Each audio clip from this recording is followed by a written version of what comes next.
Yeah, I have fallen away the last couple of years from the modern game. Some of that's just I guess with the pandemic going on. Uh, some of the other parts of that is joyously having the Lou Gehrig fan club and just having a lot of fun and chewing up a lot of time, going through and chatting with everybody in the club and continuing the pursuit of different memorabilia and whatnot for my own collection, or doing research and trying to help folks out as they're asking questions. And I know some of the answer, and some of it I got to go digging through and try to figure out the rest of the answer. I do. It was not the Astros. Now I'm glad that the Braves won and that Freddie finally got his ring. I really like Freddie Freeman, hell of a player, and from what I've seen of him on social media, he seems like a really good human being.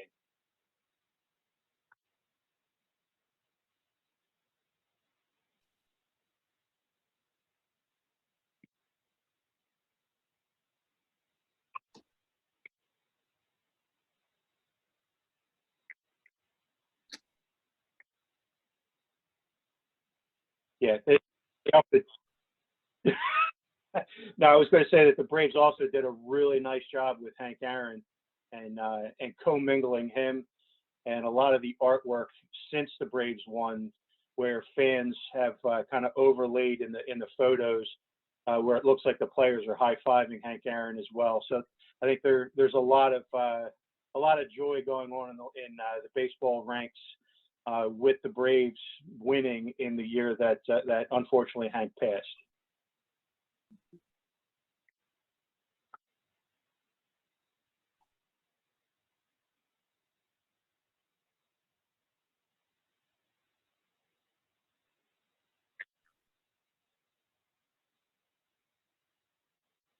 I think I was about 9. I I I was the annoying kid in the neighborhood who wasn't allowed out of the house until the my parents were up, so I would wake them up so that they would then tell me to get out of the house, and then go outside and start, chasing after all the kids in the neighborhood to start playing. And we would play until the street lights came on, and come home 10 minutes after the street lights were on. Yeah.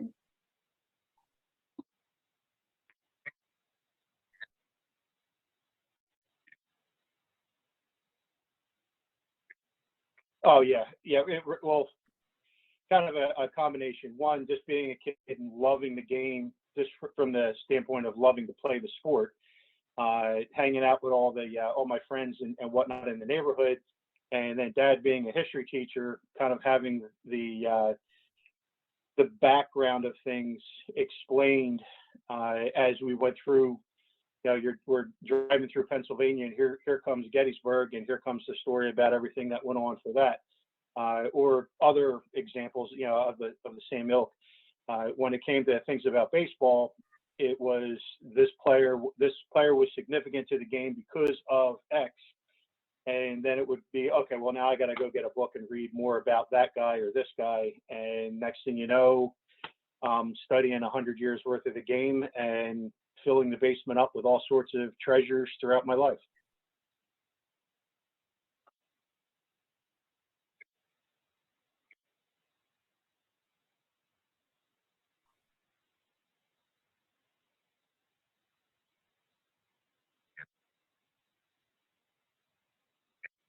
I think it's a little bit of that perfect storm, right? On one side, being such a hard, devout fan of the game, and then having that desire to dive into the who, what, and why of why is this event significant. When someone says, "Oh, that's the third guy in history to ever do something," well, then I want to know who the other two guys were and how long it's been since they did it, and just all of that constant inquisitiveness about the game.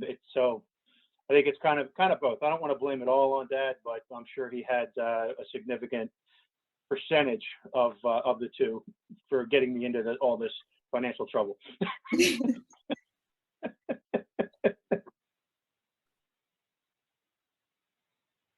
Yes, I am. From my bedroom window growing up, I could hear the fireworks from the vet. And then I moved just slightly, slightly south, and I could still hear the fireworks from the stadium. So, yeah, the Phillies have been tried and true in my life throughout. And sorry for anybody out there in northern New Jersey, or I should say North Jersey, southern New York, whatever.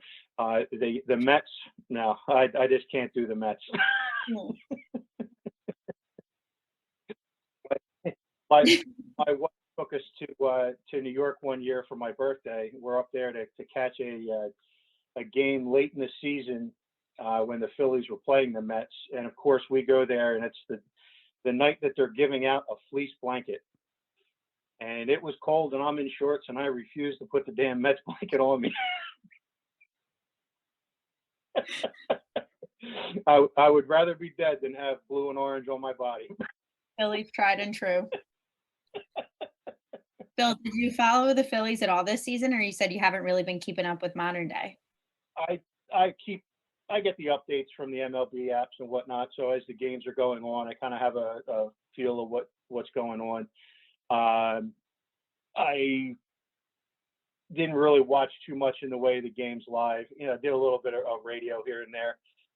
But like I was saying, with the clubs and just searching for different information or chasing after auctions or what have you for more memorabilia, because once you're a pack rat, you're always a pack rat.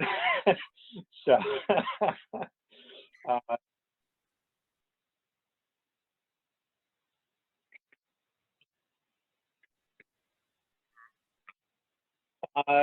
no, I had some change in my pocket one day coming home from school, and I stopped and got a soda. It was a 10-cent Click root beer, and with the extra money, I got a pack of cards.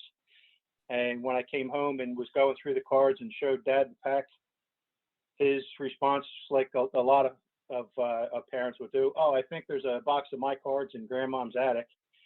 So a couple of weeks later, we're off rummaging through the attic. We did find some cards, nothing of consequence, unfortunately. There wasn't millions of dollars or anything out there to make life easy. But I did find one of the old Catico baseball games, the Ethan Allen's All-Star Baseball, with the spinning disc and everything. And I think from a memorabilia standpoint, that would probably constitute the first piece. That also became such a problem. So being 8-9 years old with a little game spinning, it's 1 to 14 for spinning it and getting the play results, and learning how to keep score. Because you learn how to keep score when the Phillies are in the playoffs back in the 1980 season. That was kind of chasing after that with keeping score, playing all the Catico games. That led into the 8PBA or APBA board game where you roll the dice. That was a little bit more complicated in comparison to Catico, and that turned into a lifelong passion as well. So kind of everywhere I went. So in school, I was better at writing out the entire rosters for the entire league than I was at knowing what the hell the subject was I was in class. Well, I had a Catico game. I didn't become an historian though, but I did know who Veda Pinson was and who Mel Ott was and Roger Maris, and so it was kind of my early taste of baseball and knowing the past. But let's go there in the past. So I know you're an expert in the Lou Gehrig, and you have a Lou Gehrig club.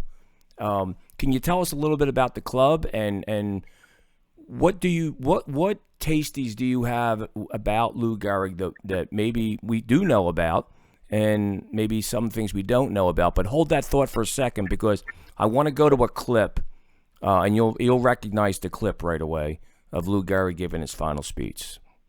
Today, I consider myself the luckiest man on the face of the earth.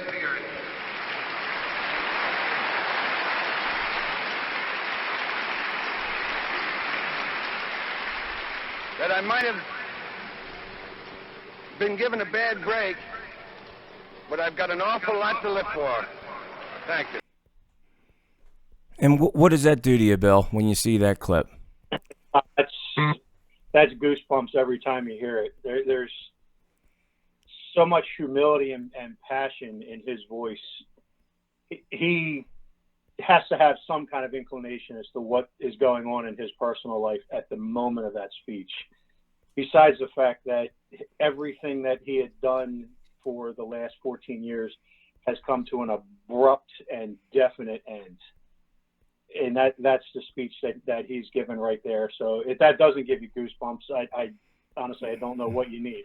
Nothing's going to move. What was it about Lou Gehrig and not, say Babe? I'm sure you know a lot of guys that you've done some research on, but why Lou Gehrig?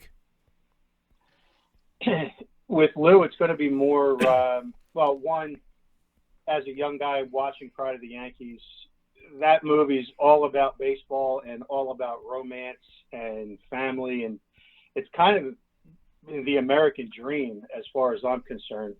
And everything that Lou was about, I will do what I have to do in hard work and in sacrifice to take care of my family. I will do what I have to do in hard work and sacrifice to take care of my teammates, to make sure that they're successful. And that all he wanted to do was just get up and go to work every day, day in and day out. It just resonated with me. Yeah. Was Pride of the Yankees a pretty good tale about his life, or are there other things that you're aware of that maybe we're not? Yeah, there's a really good summary about his life and all of the positive things. Some of it is kind of glossed over to keep it from getting into being too personal or risking any kind of controversy or anything. But by and large, everything you need to know about Lou in order to become a fan is kind of right there in Pride of the Yankees.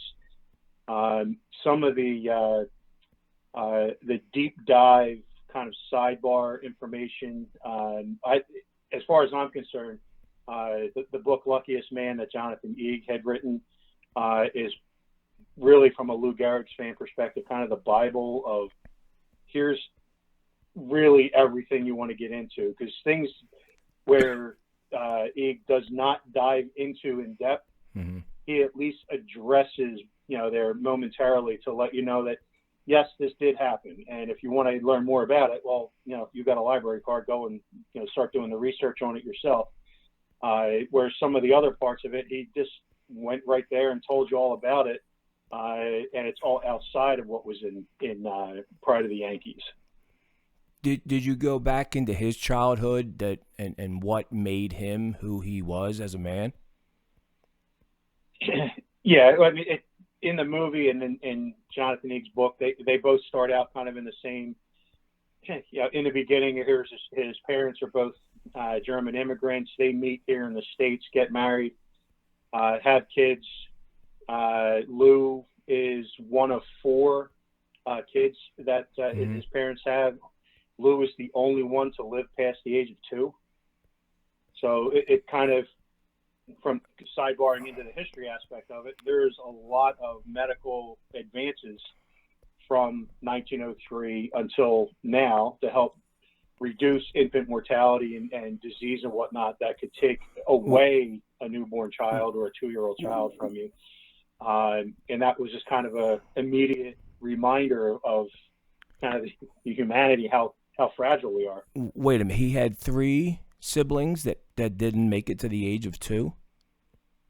He had a sister that died just short of her 2nd birthday, another sister who died, what was it, just I think before she turned 1, and a brother who died before he was even named.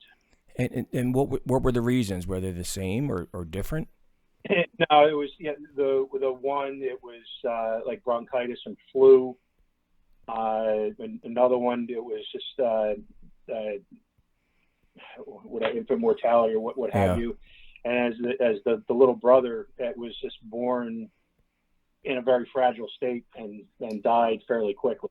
Oh my goodness! Sorry about that. No,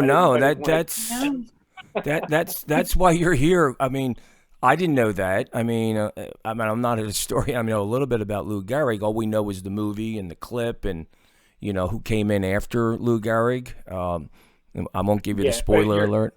From a family standpoint, you're talking about the kids being born between like 1900 and 1905. Yeah. So think of you going back in time. Your medicine, there's still a little bit of snake oil going on. There's still some of the phrenology and all sorts of strange things in the medical world still in practice back then. A lot of that stuff has now been chased out and more science-backed medicine being delivered today. And even today, we're able to cure a couple of things, and otherwise we're really just managing things. So, sorry, that's kind of sidebarring away from. No, that's fine. That's fine. That's fine. It completely explains like his entire, personality and how much he became a family or created a family everywhere around him with his teammates and out of the field. It's like that just explained everything to me that I ever needed to know about him, of where his passion and everything came from. And I think some of that, it just kind of, everything's a parallel. You have 4 children, lose 3. It explains a lot of the protective bubble that Mom Gehrig was notorious for enveloping Lou in and being smothering. It wasn't even a matter of being a helicopter mom. She was just outright smothering. Total smother. No girls were good enough for her little Louie. Nothing was good enough for her little Louie. He had to go to school so that he would be able to get a good job and never have to work the way his immigrant parents had to work, which rings true even today. Whatever your parents did for a living, they always wanted you to do something better. As in, don't do what I do for a living. I already tried it. It sucks. Do something else. Well, Bill, that's why you're here. I mean, Bella said it. I mean, it gives you such an understanding of, what that family went through, losing 3 children. But I want to hold on to that storyline because I want to get right back to it. We're going to hit the commercial break. And you are live at Chuck Bushbeck Live, and we'll be right back. Quakertown Farmers Market, bargains are our business. Quakertown Farmers Market and Flea Market, now even fresher with new ownership committed to the same service and value generations of shoppers have enjoyed. We strive to offer more value for your buck. Quakertown Farmers Market, open year-round, Friday, Saturday, and Sunday. Check out our bargains and specials on the web at itsfresherhere.com or like us on Facebook.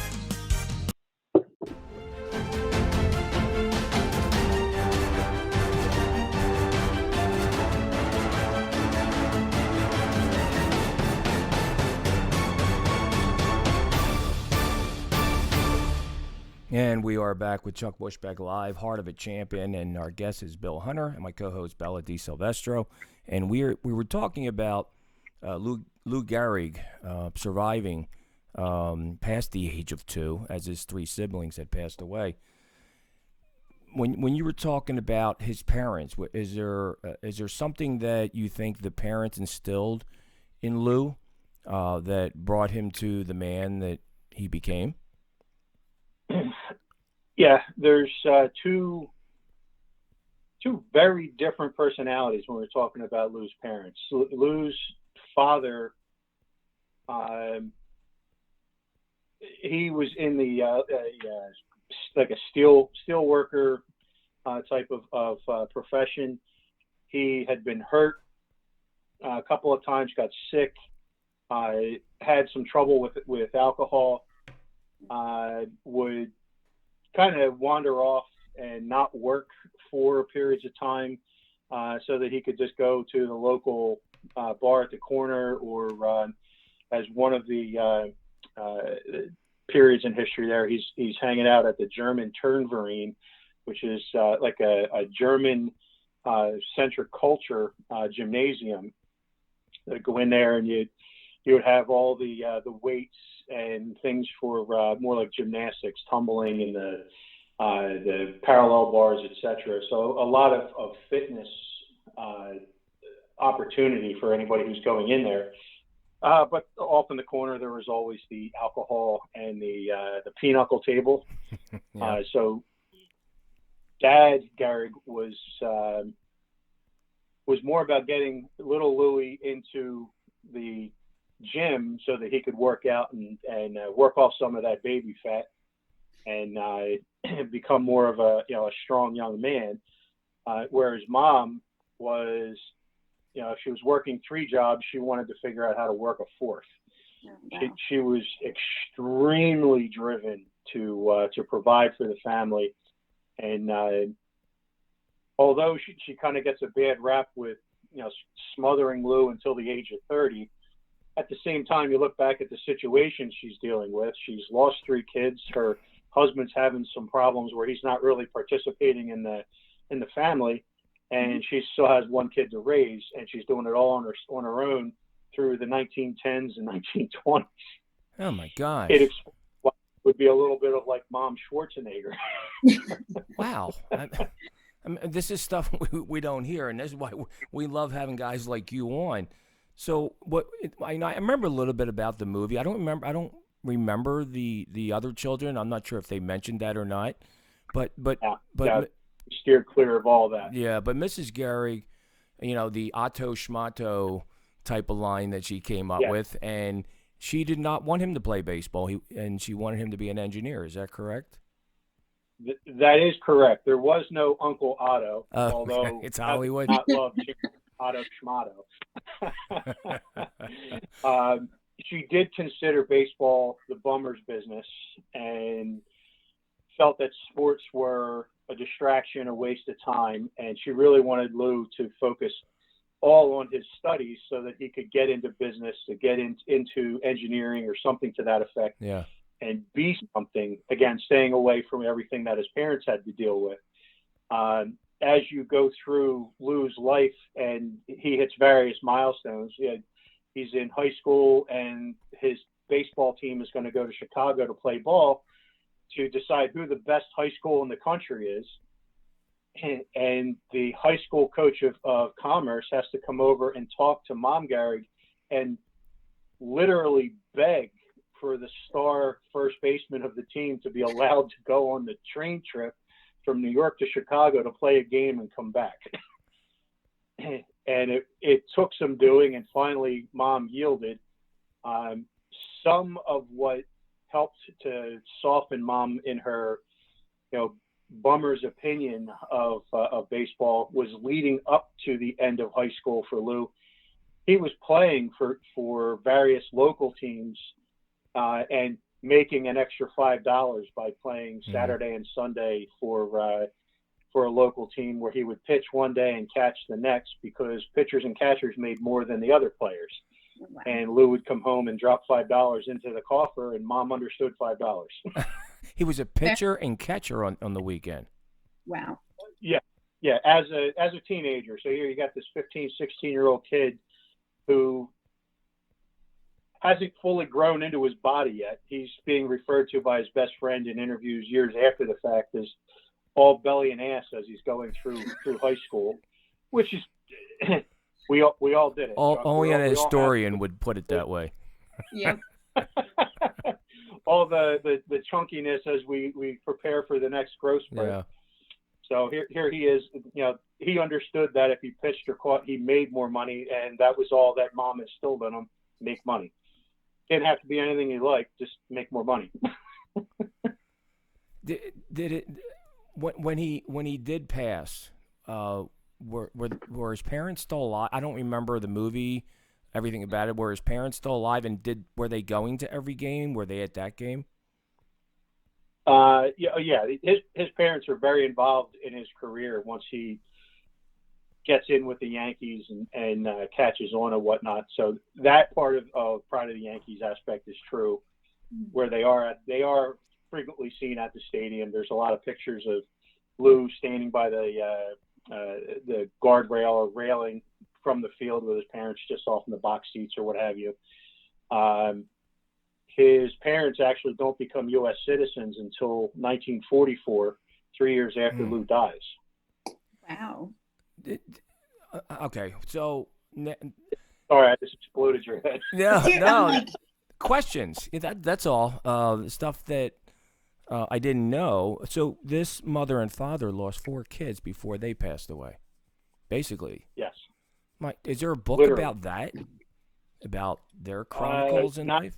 No, not just about the parents that I've ever seen.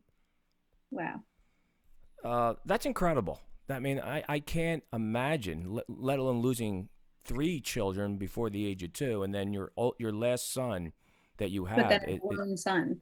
yeah, is no longer with you. I mean, that's I don't know. This is not anything I've heard before. So I am so happy that you've done your research, because this is an incredible story. So when was he told that he had what we call ALS today? When was he told that before that speech? In June of '39 is when Lou goes to the Mayo Clinic, does a week full of tests, and ultimately receives that diagnosis. And so did he went back and played, obviously, for a short period of time, or he didn't go back at all? Yeah, in 1938, as the season is winding down, he's really struggling. He's losing his ability to hit for power. He has his moments. His last career home run he hits in September of 1938. So he does hit for power late in the season. Yeah. But as you're looking through, the pace in which he's hitting home runs dives off. And he finishes 1938 batting .295, which is the first time he bats below 300 since his rookie season. So the movie was accurate that he really did not know what was happening to him. But my feeling... No, in the movie they do the whole windbreaker, and the old man's just got to do a little extra work. He's running the extra laps and doing all that. He really thought he had something that he had to work through or work harder to maintain. Sure.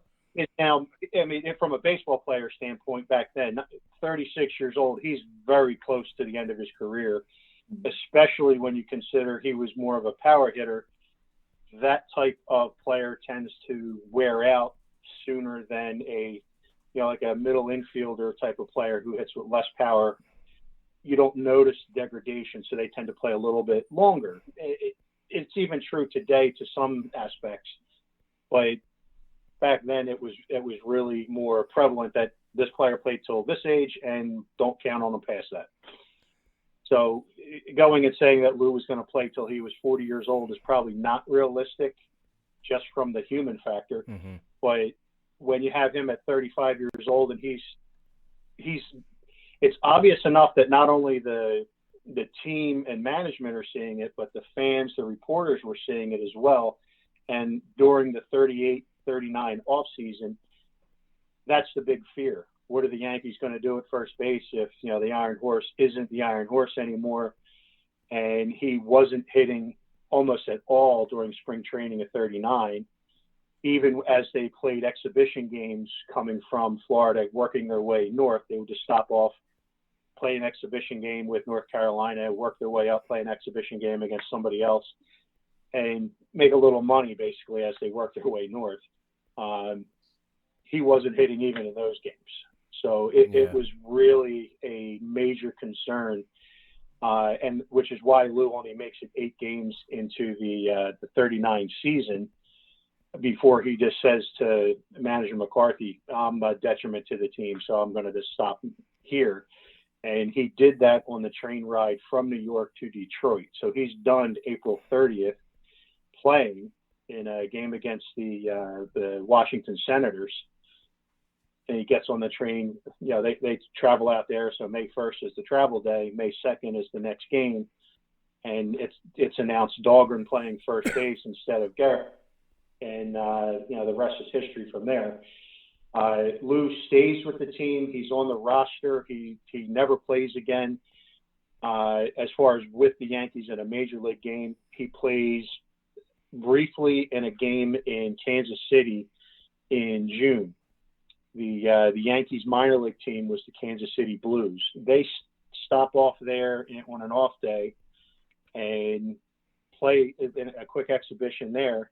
And because the fans turned out and were kind of chanting, they wanted to see Lou. Lou agrees to go into the lineup, and he plays the game. And the last batted ball that Lou Gehrig hits is a weak ground ball to second base fielded by future Yankee Jerry Pretty, who throws him out 4-3 ground out. Mhm.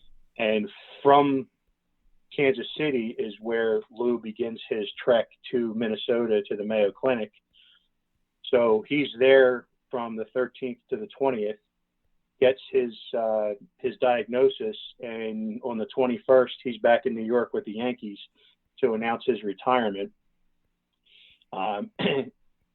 What's interesting there, to show you how revered Lou was during his playing days by his constituents, a week later, the Yankees are in Philadelphia to play the Athletics, Connie Mack's infamous team.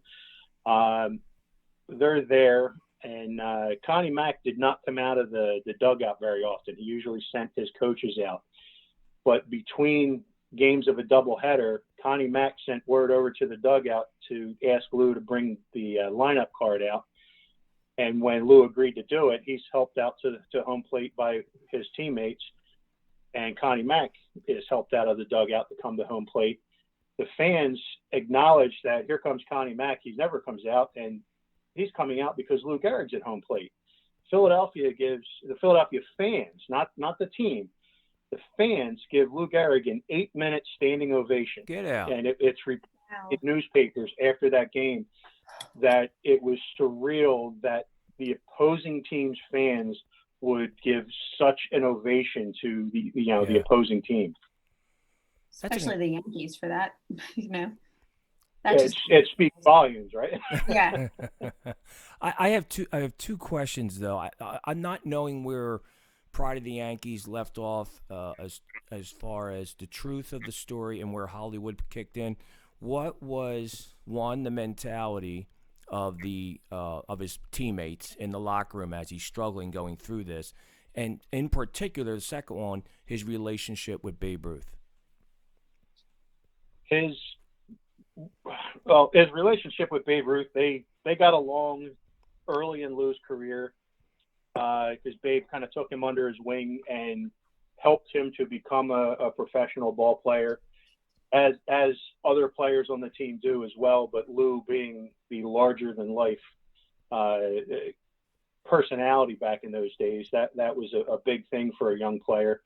And because Lou was performing at such a high level, Lou and Babe would team up and go off and do barnstorming during the off season as the Bustin' Babes and LaRoupe and Lou's, and they'd go off and just grab local teams to make out their team, and then they'd play against one another in these exhibitions. So long as each one of them is hitting a home run or what have you, everybody's having fun in the stands. They're signing balls and throwing them to the kids.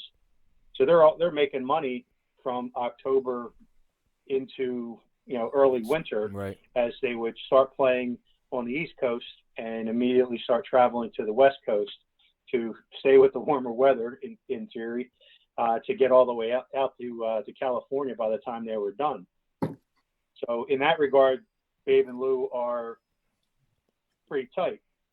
As they get older, there's an incident on a boat from the U.S. to Japan in 1934, where there's Eleanor Gehrig goes missing on the boat. Lou's frantic, thinking she fell overboard, and ultimately finds Eleanor in Babe Ruth's cabin with Babe Ruth and his wife. They're in there drinking champagne and eating caviar, having a good old time. And here's Lou, frantic, thinking she's dead. She's somewhere in the Pacific Ocean. Buzzkill, right? There's a little bit to that story that only those four in the room would ever be able to speak to. Yeah. But there was a rift between Lou and Babe from 1934 until 1939. So when you see the speech that Gehrig gives for his luckiest man, during that ceremony, Babe Ruth's in his white suit, and there's a picture of him throwing his arms around Lou and giving him a big hug. That's kind of the reconciliation that some baseball fans consider that to be as big of a moment as Lou's speech. Being a Gehrig fan, I don't think that's the case. I think that was Babe trying to grab some of the limelight. But that I'm obviously jaded in my opinion there. Well, we're talking about two superstars, right? And one guy who's, claimed to save baseball, and then this iron horse that I forget how many games it's been that he played in a row, but Yeah, 1,130. that's incredible. That's incredible. What was his team? What were his teammates like? Why he was struggling though? I just want to know the personality in the locker room that was going on. In Pride of the Yankees, they actually do a fairly good depiction Do they? of that, where they tried to maintain some decorum so that Lou could keep his pride. They didn't want to be disrespectful or anything to Lou. Lou had earned categorically that respect from his peers, so they would try to help him out, try to cheer him on, to encourage him. It's all right, Lou. You'll come through it. You always come through it. So in that aspect, that there is some accuracy there, but there is obviously the one or two guys on the roster where they're, he almost cost me that win. And as much today as it was back then, if I got X number of wins, I got a bonus. So there is the business side of it where guys did have a little bit of a voice of concern because of Lou's underperformance ultimately, which I think is, Lou wasn't, oblivious to all that going on. He knew the business side of it better than most of the guys in the locker room at that point in his career. He knew that he needed to step aside and get out of the way so that this juggernaut team could, steamroll forward as they did. And the 39 Yankees are considered one of the better teams all time. 27. That was 27 Yankees. The 39 Yankees were a really good team. Yeah, and considered one of the better teams all time. The 27 Yankees, the 29, 30, 31 A's. Right. There are certain teams that are head and shoulders above the rest, and then there's that nice little group that's close. And the 39 Yankees is the fourth team, for fourth year in a row the Yankees win the World Series. So they were a hell of a team with or without Gehrig, as they showed in 39. Obviously, it's easier to win when you have Lou playing first base, though. Yeah, we were going to talk about memorabilia, but your stories about Lou Gehrig are incredible. I mean, I'm so glad to hear this because it has totally changed my perception. I mean, I know he was a good guy, but I didn't realize everything that was going on, especially the three children passing away at an early age, and all this other stuff you're talking about. But do you have two questions? One, do you have a favorite Lou Gehrig moment? And do you have any Lou Gehrig memorabilia? Yes, I have Lou Gehrig memorabilia. Favorite moment for Lou? Wow. Just put it out there, man. Just give me what's on the top of your head. It was funny because we had a kind of a theoretical chat in the fan club about that just last week, actually. If we had a time machine and had a shot to go back for one moment in time to watch Lou, when would you go? And some folks wanted to go back and see his speech. Some wanted to go back and see his last game.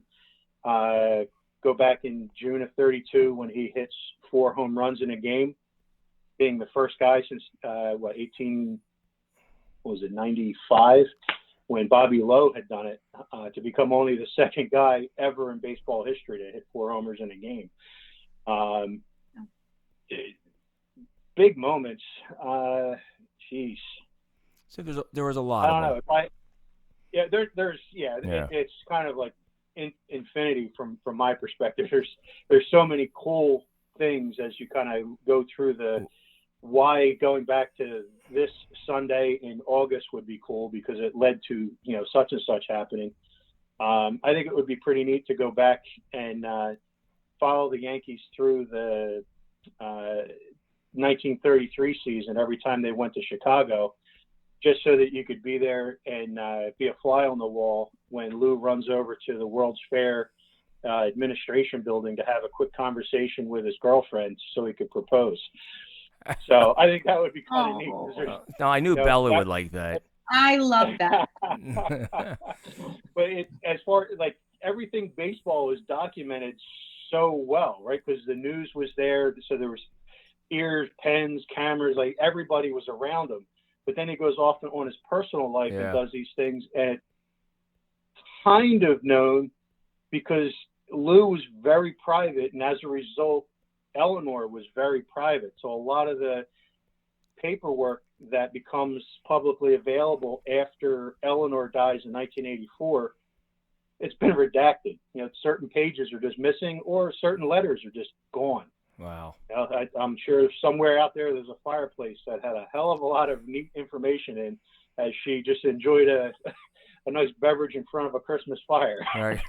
Well, like our co-host Bella here, who has all those hockey jerseys behind her. I have horses and a dog behind me. You have memorabilia as well. And what are your top two Lou Gehrig keepsakes that you possess? Oh, my top two. Well, I pulled this one aside just to hold up, and if you can see that or not. What year was that? That's a 1928 Harrington's. It's a candy card. Sorry, I'm moving it down for That's the camera okay. here.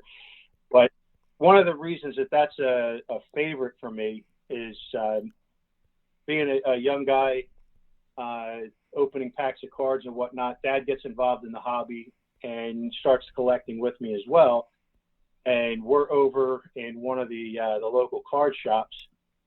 Dad trades with the shop owner, and the way the trade works out, there's a little extra due to Dad. So Dad just turns to me and says, "All right, we'll go pick something out," and whatever it was, you know, there's $50 left in trade. Just, you know, go pick out what you want. And I turn around and I point to this as the first card of the $50 I wanted, and I remember vividly the shop owner just turning and bulging eyes looking at my dad like, "Are you kidding me?" You're going to do this to me right now? Yeah, exactly right. I'm like 10, 11 years old. I'm supposed to turn around and pick up the shiny thing that all the other kids. And I turn around and grab a Lou Gehrig card from 1928. So yeah, that was that was kind of the beginning of the end for me when it came to Lou Gehrig and collecting. Probably one of the other things that would be amongst my favorite, this program, which am I going here with the camera? There you go. There we go. This is a 1921 Hartford Senators program. This one, unfortunately, Lou's not in. It's a couple of weeks past when he was there. This is what was this? August of 21 when he was there, and Lou was there in the middle of June briefly while he was at Columbia University his freshman year. He needed some money to help the family out because Mom had taken ill and Dad still wasn't working, what have you. So he goes off and plays for the Hartford Senators as Lou Lewis, and ends up getting himself in some hot water and gets suspended for a year from playing college ball because he went off and played semi-pro. Yeah. Even though he tried to hide his identity by playing as Lou Lewis.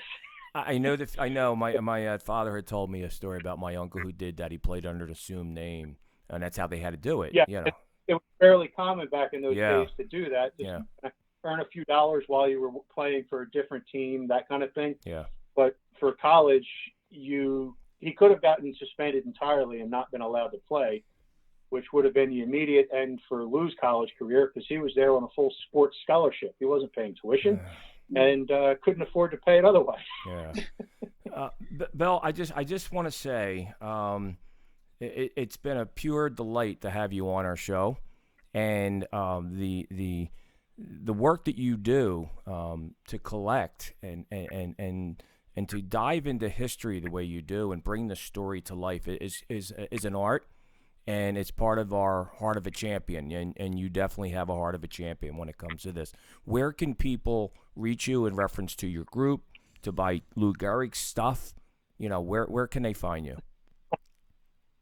On Facebook, I have the Lou Gehrig Fan Club group set up, and I can be reached through that group easily. I still have that as a public group. As far as finding Lou Gehrig memorabilia and whatnot, there's a lot of different ways to collect. So that's kind of to each his own on how they want to do it. You know, the auction houses, if you're looking for vintage memorabilia, or obviously eBay has everything under the sun. Or if it's just a matter of something, something about Gehrig, more, a T-shirt or what have you. Right. That's more, and the souvenir ranks and whatnot. I'm sure that there's things like that online. A lot of the ALS charities will have some really nice T-shirts. As this one here I is like for that. Yeah. Lou Gehrig. Yeah. What size is that? I think I may want that one. This is an XL. I like to eat. You can hang it up and put it on your wall next to the horses. Yeah. There you go. How's that, Chuck? Yeah, I'm okay with it. Thank you, Bella. You're welcome. I appreciate that. Well, I'll tell you what. It's been a great show, and they can basically find you on Facebook under the Lou Gehrig fan club, correct? Absolutely. Okay. Well, that's going I'm happy to answer any questions anybody has. Fantastic. Bill Hunter, thank you so much again for being on our show. And that'll do it for Chuck Bushbeck Live. I first of all have to say, if you're listening to this show, Heart of a Champion, be sure you subscribe to our YouTube page and consider supporting us on Patreon at the link in the description. Thanks again for watching. And for my co-host, Bella Di Silvestro, with all the nice hockey jerseys behind her. My producer, Joe Lee, who's in the room with me, did a fantastic job once again. And our executive producers, Jim Sims, and oh my gosh, who am I missing here? CJ, thank you very much. I know I had somebody else. CJ DeRoma, our executive. I know. But thank you, Bill, again. And we'll see everyone next time on Chuck Bushbeck Live. Thanks, Bill. Thanks, everybody.